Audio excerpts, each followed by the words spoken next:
Assalamualaikum. Hi guys, this is the second part of reaction kinetics.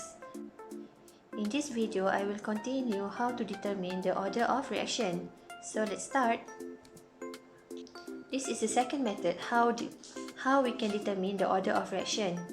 This method is known as initial rate method. Now let's look at example 4.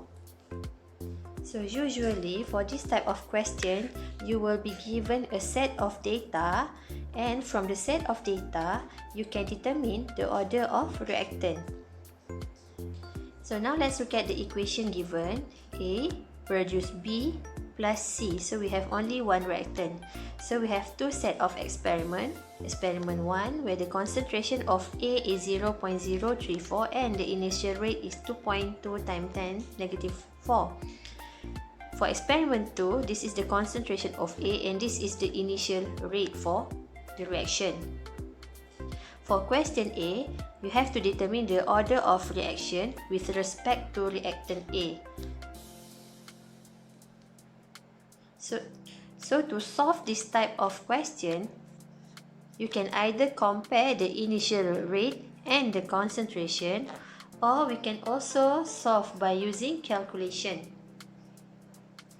So we can do either experiment 1 over experiment 2 or vice versa. So to find the order of A, first we have to write the rate law.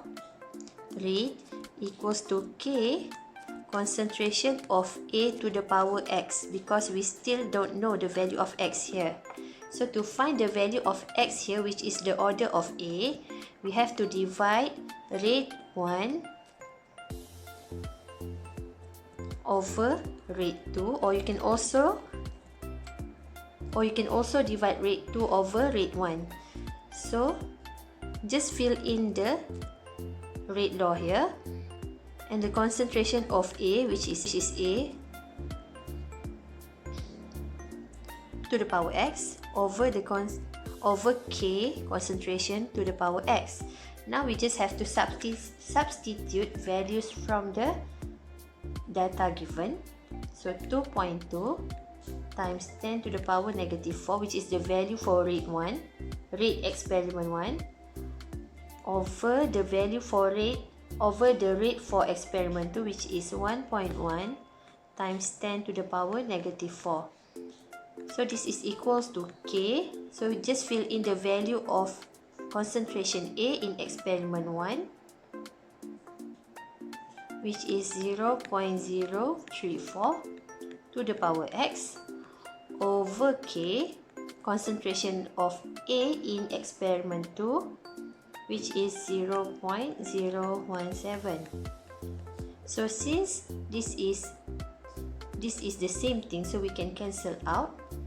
So we have to solve this part here, and finally you will get X equals to 1.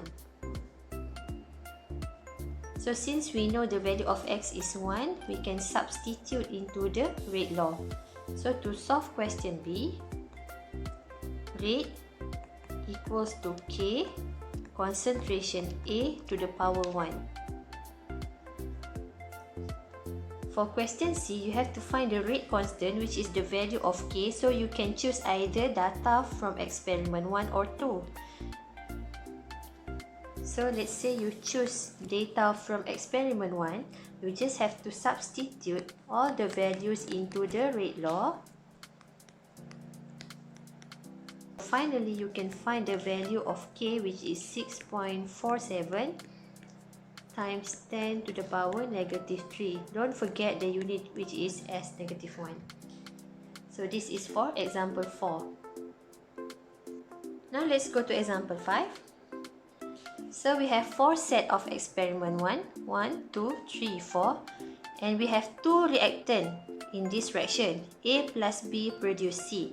So don't forget that for the rate law, you have to determine the order of A and also the order of B.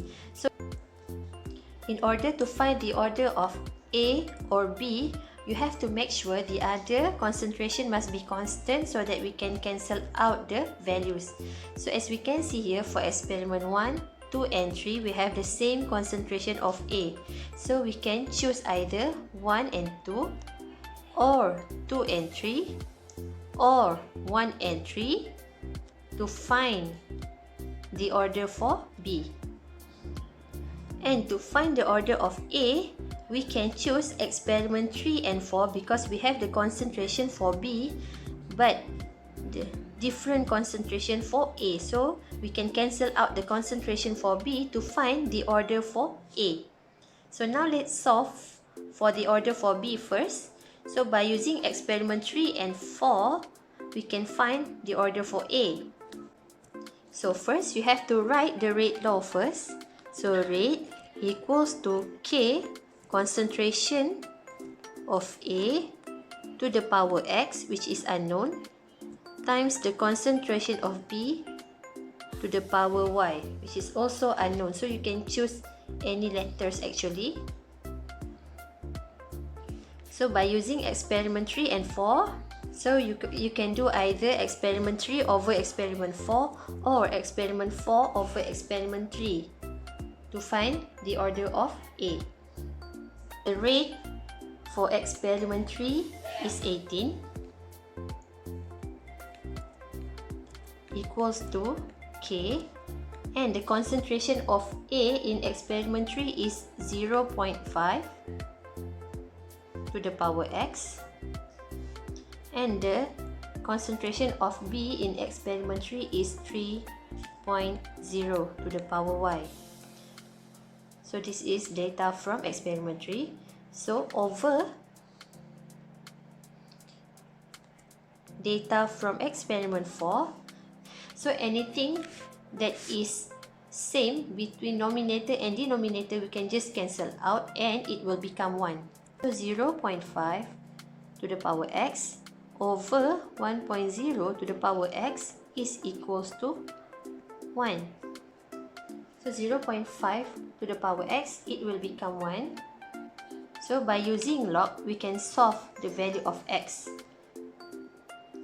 Log both sides, then bring the X to the front, then solve for X. Bring log 0.5 to the bottom here. So X is the order of A. So don't forget to write that the order of A is 0 order. Or you can also write the reaction is 0 order with respect to A. Now do the same thing to find the order of B. So to find the order of B, we can compare either experiment 1 and 2, 2 and 3, or 1 and 3 because we have the same concentration of A. So I will choose experiment 1 and 2. So you can do either experiment 1 over 2 or 2 over 1. You will still end up with the same answer. For experiment 2, the rate is 8.0. So divide with K. Concentration of A is 0.5 to the power X. Concentration of B is 2.0 to the power Y. So this one will be cancelled out. So this one will become 1 over 4 or 0.25. And this one is same, so we cancel out and it become 1. So 1.0 to the power Y over 2.0 to the power Y is equals to 0.25. So by solving mathematically, so finally you will get that the value of Y is 2. So B is second order. Or you can also write the reaction is second order with respect to B. Now let's go to question B to write the rate law. So rate law, you just have to substitute the value of X and Y into the rate law of the reaction. So rate equals to K. A is 0 order, so to the power 0, while B is second order. So a to the power 0 is 1. So you can also write rate equals to kb squared.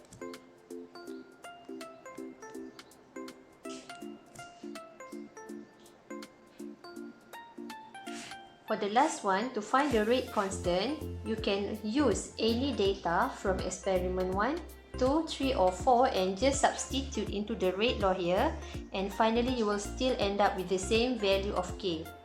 So in this example, I will use the data from experiment 1. So rate equals to kb squared. So in experiment 1, the value for rate is 2.0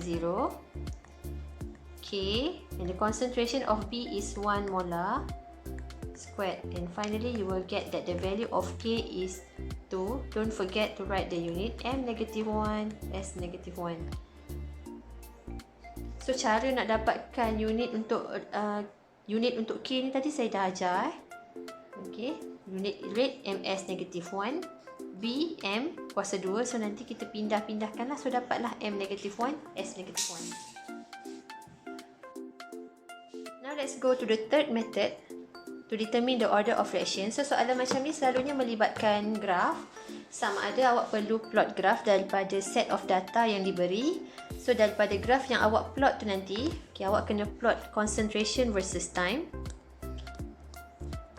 So daripada graf yang kita dah plot ni tadi, kita akan dapat sama ada garisan lurus ataupun sedikit melengkung, ataupun memang garisan melengkung. So kalau kita plot graf concentration versus time, kita kena compare half life dia. Untuk zero order, kita ambil contoh. Let's say the initial concentration of A is 1.0 and the time taken for it to become 0.5. Kita ambil contoh kat sini, masa yang diambil adalah 10 saat. Okay, from 0.5, for the concentration to decrease half from 0.5, so 0.25. So contoh masa kat sini yang diambil adalah 5 saat. Okay, so bila second half life, it is half from the first half life, so it proves that this reaction is zero order. Okay, so kat sini kita bandingkanlah second half life dengan first half life. Okay, kalau separuh daripada first half life, so it proves that this reaction is zero order. Now let's look at first order reaction. So let's say the initial concentration is 1 molar. The time taken for it to decrease half of it, so let's say kat sini masa yang diambil adalah 10 saat. Okay, and then untuk dia berkurang kepada 0.25, so masa yang diambil kat sini pun 10 saat. So it proves that this reaction is first order. So daripada graf yang kita dapat, kita diberi data, kita plot graf. Bila kita compare the first half life and the second half life, if the time taken is equal ataupun almost similar, so it proves that this reaction is first order. So now let's go to the last one, second order reaction. So let's say the initial concentration here is 1 molar.